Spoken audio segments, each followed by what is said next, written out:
মানুষের মোটিভেশনাল কথা লেকচার শুনে আমরা মোটিভেটেড হই ঠিকই, কিন্তু তার স্থিতি খুব অল্প সময়ের জন্য থাকে।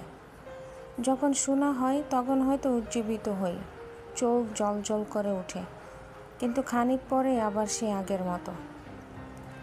জীবনে সবচেয়ে যে জিনিসটা বেশি দরকার তা হলো সেলফ মোটিভেশন, আত্মনিয়ন্ত্রণ।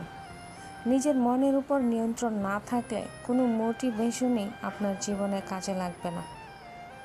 বিখ্যাত আমেরিকান লেখক এবং মোটিভেশন স্পিকার স্টিফেন কভি বলেন, মোটিভেশন নিজের ভেতরের আগুন। যদি অন্য কেউ তা জ্বালানোর চেষ্টা করে তবে তা খুব কমই জ্বলবে।